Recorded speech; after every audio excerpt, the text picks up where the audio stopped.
Hi guys, and welcome to this free tutorial on vegan muscle building nutrition, where I'll be busting the number one nutrition myth in the fitness industry today and share with you the three most important principles on how to actually use nutrition to build muscle effectively. But before we get into the soy meat and potatoes of today's tutorial, pun intended, allow me to introduce myself so you know who you're talking to and whether you should actually be taking any advice from me.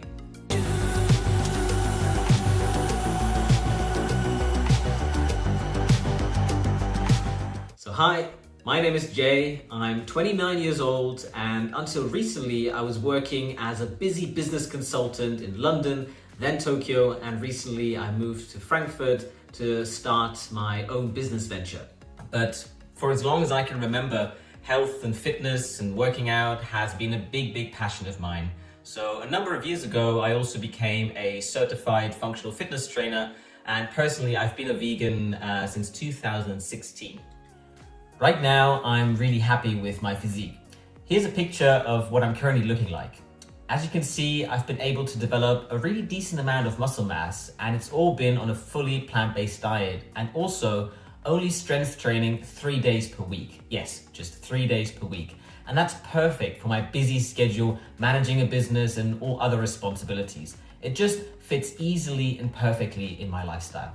But let me tell you, the road to achieving the muscular and lean physique of my dreams was by no means a straight line. You see, despite my love and passion for training, I have zero genetical talent when it comes to building muscle mass or being athletic.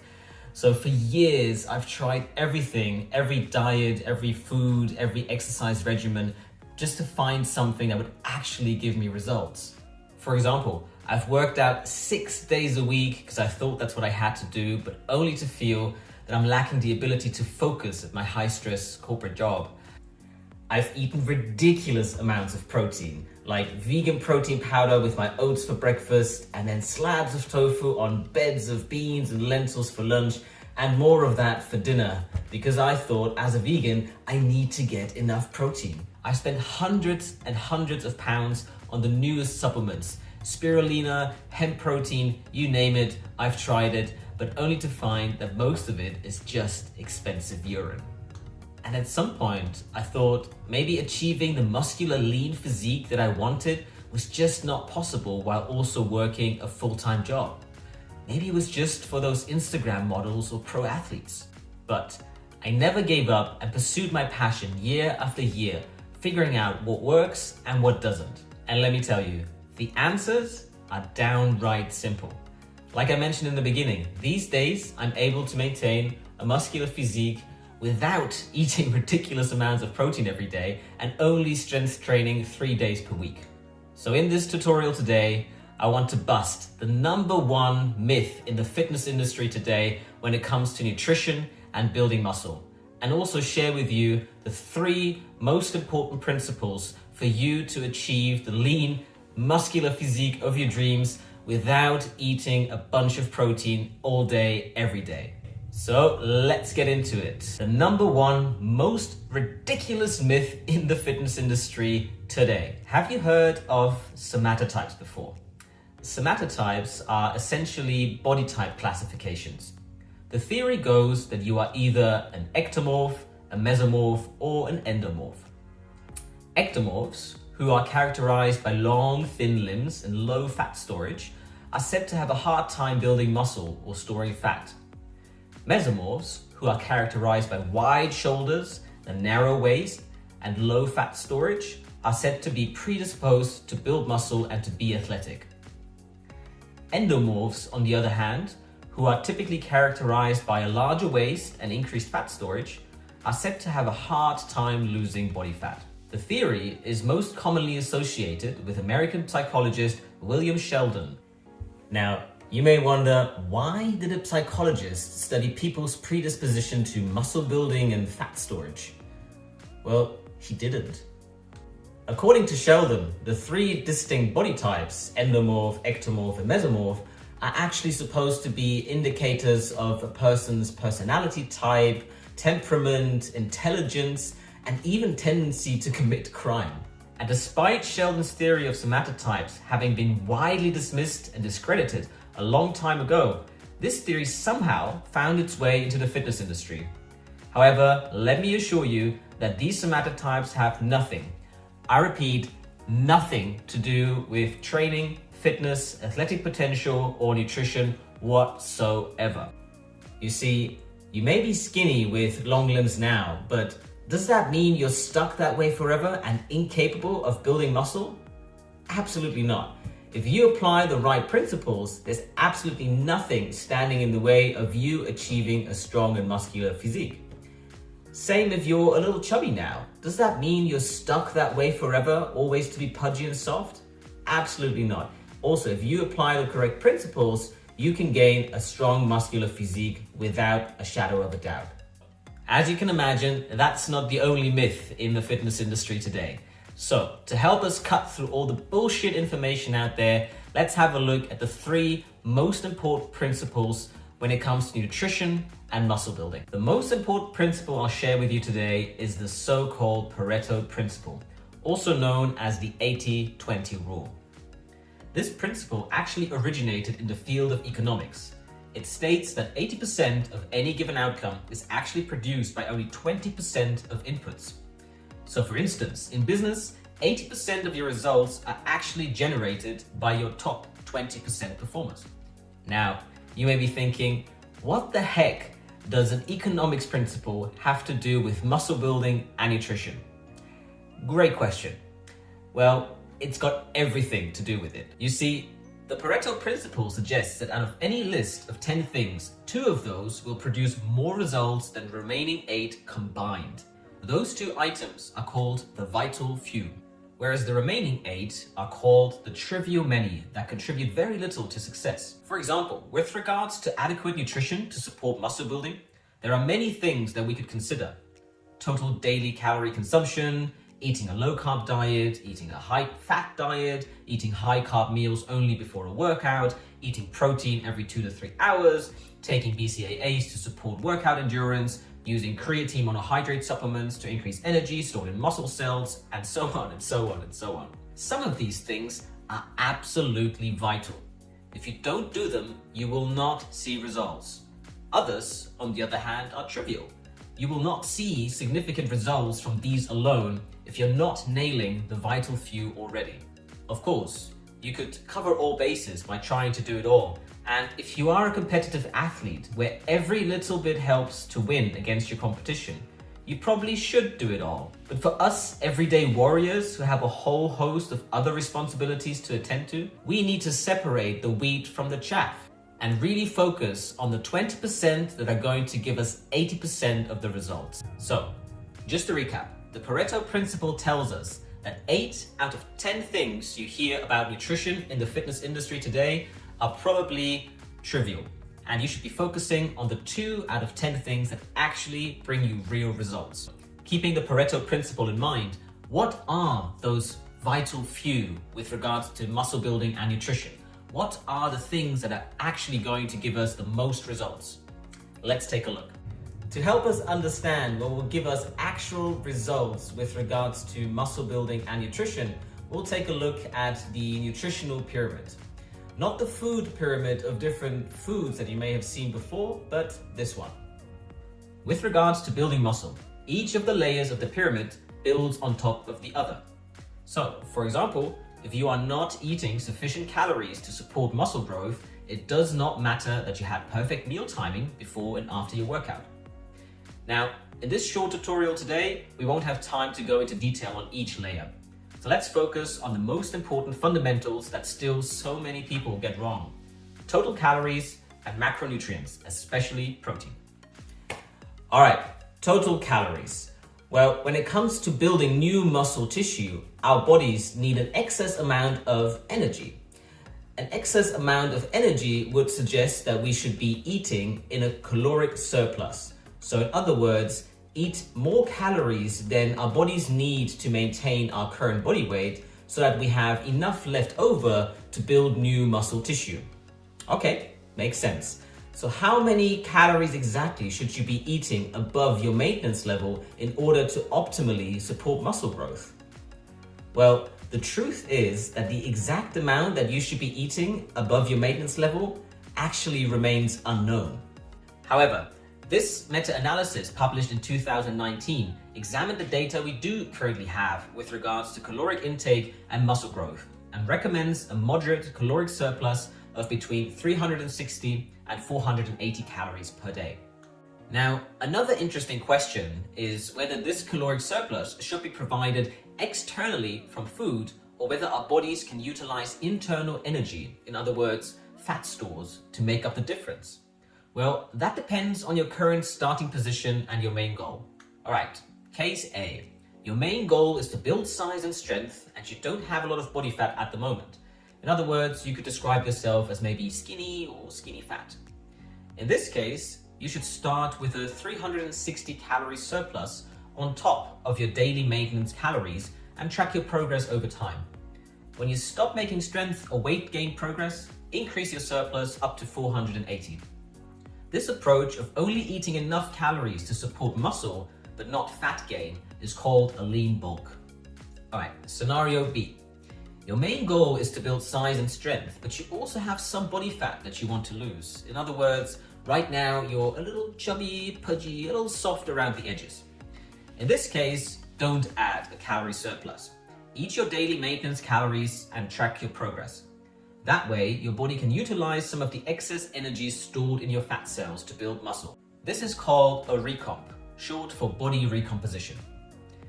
Now, if you don't know what your current maintenance level calories are, I recommend that you use the Mifflin and St. John formula.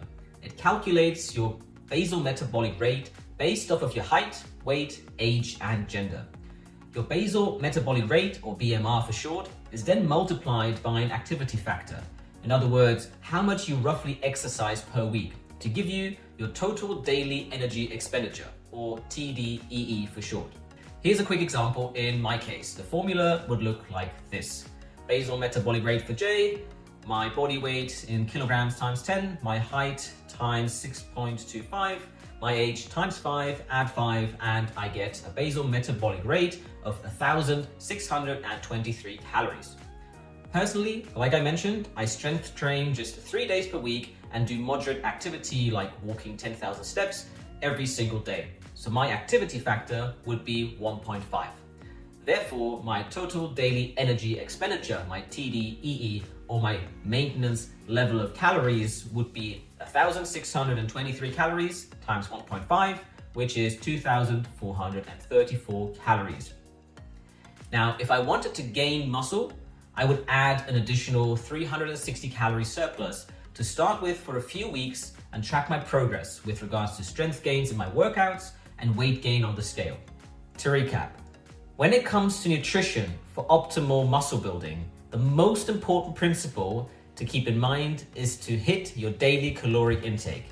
Now, your daily caloric intake may depend on whether you're looking to lean bulk or to do a body recomposition.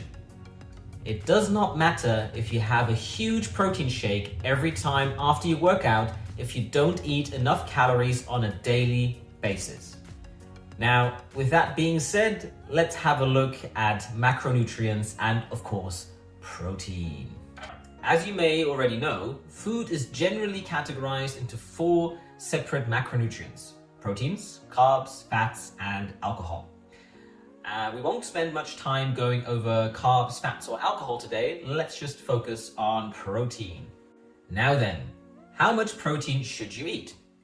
What you will typically hear from people in the fitness industry or self-proclaimed fitness gurus or anybody who's into bodybuilding is that you need to eat at least 1 to 1.5 grams of protein per pound of body weight.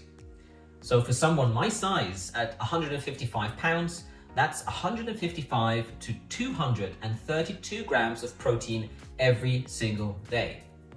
That's a lot of protein, even for a meat eater, believe me. But especially as a vegan, trying to eat that much protein simply is not fun. For example, I worked with an online coach before who at 150 pounds body weight for me at the time had me on 165 grams of protein every single day. So what that looked like was having vegan protein powder in my oats for breakfast, having 2 slabs of tofu on a bed of beans and lentils in a Tupperware for lunch, then coming home having basically the same for dinner, more tofu, more beans, more lentils, and then cap the night off with another chalky protein shake. Well, overall, I thought it was a bit ridiculous to be eating that much protein, but I was also curious to see what would happen. So I stayed on that regimen for 12 weeks. The results? Well, my body composition didn't improve. My performance in the gym actually decreased. I felt worse because I was bloated constantly, my digestion wasn't great, and I wasn't sleeping great either.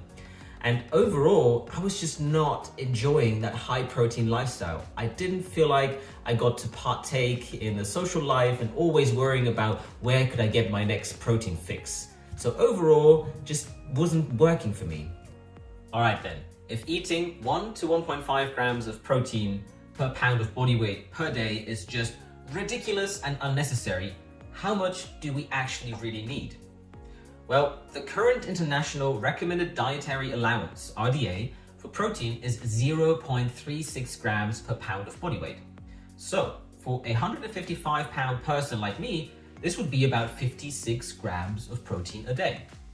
And if you've been vegan for some time and have never really paid attention to how much protein you are getting on a daily basis, chances are you are getting about that, 50 to 60 grams on a daily basis. And that's certainly plenty enough to live a healthy life, and you won't be suffering from any kind of protein deficiency.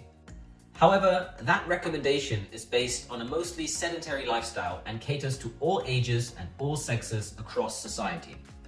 So if, like in our case, our goal is to build muscle, just eating the RDA for a sedentary lifestyle is not quite optimal either. What then is the optimal amount of protein for building muscle? Based on a recent meta-analysis from 2018 that looked at the effects of protein supplementation on resistance training-induced gains in muscle mass and strength across 49 different studies, found that there is no benefit in consuming more than 1.6 grams of protein per kilogram per day, or in other words, 0.73 grams of protein per pound of body weight per day. Interestingly enough, however, there are also a number of studies which show that there is no statistically significant enhancement of muscle protein synthesis for protein doses of more than about 20 grams in a single meal. So even if you had 5 meals a day with 20 grams of protein each, that would be a max of 5 times 20, 100 grams of protein per day. So chances are that even if you are having more than 100 grams of protein per day, there may not be any statistically relevant benefit in doing so. In other words, protein is important for building muscle mass, no doubt about it, but you don't need nearly as much as the fitness industry would have you believe. Based on the most recent scientific data, my recommendation would be this. Aim to consume somewhere between 100 grams and your body weight in pounds times 0.73. For me, at 155 pounds, that would be between 100 and 112 grams of protein per day. For someone who's, for example, 180 pounds, that would be somewhere between 100 and 130 grams of protein per day. Now, we won't go into detail about carbs or fats in this tutorial today, but let me just say this. Neither of them is the devil. Of course, both have good and bad cousins. There's simple and complex carbohydrates, and there's saturated and unsaturated fats. But if on the whole, you're eating a whole food, plant-based diet, most of the time, say 80% of the time, and the other 20% of the time, you have some treats, you have some sweets, you have some vegan burgers and fries, then you're in a great spot to still be building muscle and feeling great overall if, as we know, you are hitting your daily caloric target on a daily consistent basis. All right then, let's summarize what we covered today. Number 1, your genetics do not prevent you from building muscle. Somatotypes are not a thing. Number 2, just like somatotypes, unfortunately, there are many, many more myths out there in the fitness industry. So remember the Pareto Principle and always ask yourself, what are the vital few that are actually going to give you results, and what are just the trivial many that are probably not going to help you that much? And with regards to protein, as we just discovered, yes, it is important for building muscle, but you don't need nearly as much as the fitness industry will have you believe. If you are getting about 100 grams of protein every single day on a consistent daily basis, you are probably getting more than enough protein to help you build and maintain that muscle. It sounds almost too simple, doesn't it? But believe me, it is really that simple. However, if you want to have access to all the information we covered today in even more detail and also get more insights about the remaining layers of the nutritional pyramid, such as meal timing, what you should have before and after your workout, or micronutrients, is organic really worth it? What are prebiotics, probiotics? How do they help you build muscle? Or supplements, which supplements actually work and are worth their money and which are just expensive urine? And also having some meal plans that will show you how to actually hit 100 grams of protein per day, as well as some of my favorite recipes that I use on a daily basis that are simple, low cost, and easy to prepare. Then check out the full vegan muscle building nutrition course that I created. The course is literally jam-packed with information, tools, and tips to empower you to truly master your nutrition so that you can become a jacked ambassador for the vegan lifestyle. Now, if you wanted to get this much information from a nutritionist, you would have to spend hours and hundreds of pounds with them and still wouldn't get the information in an easy to use, easy to access format. However, with this course, you can access all the information you need with regards to vegan nutrition and muscle building at your fingertips. The course is also available in an app, and any updates I make to the course or the information in the future will of course be included for free. You have all the insights, scientific references, meal plan suggestions, recipes, everything you could want. And because I want everybody to be able to access this information, if you purchase the course today from the link below this video, you can have access to the full course for life for just £23. Yes, just £23, and you will have access to all the tools for life.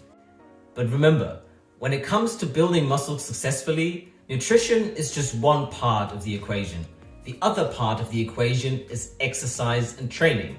So, on top of an efficient nutrition protocol, we need to have an efficient and effective exercise regimen. But as you can imagine, just like with nutrition, there's many more myths out there in the fitness industry when it comes to training protocols as well. For example, there's a common belief that in order to build muscle, you need to be working out 6 to 7 days per week and hit each muscle group 2 or even 3 times per week. That's absolute horseshit. So if you're curious about what an actual effective training protocol looks like and how I train with my clients just 3 days per week and still build muscle, then check out the full ultimate vegan muscle building guide that I created. This guide includes video tutorials for all exercises, plus an entire bonus chapter on how to develop a kick-ass mindset to smash not only your fitness goals, but any goal in your life. And you'll have access to an exclusive Facebook community where you can meet other jacked vegans or ask me any questions on any part of the guide anytime. This truly contains everything you will ever need to achieve the body of your dreams. This guide, of course, is also available on the go in an app format, and any updates I make are included for free for life. But only if you sign up from this page today, right below this video.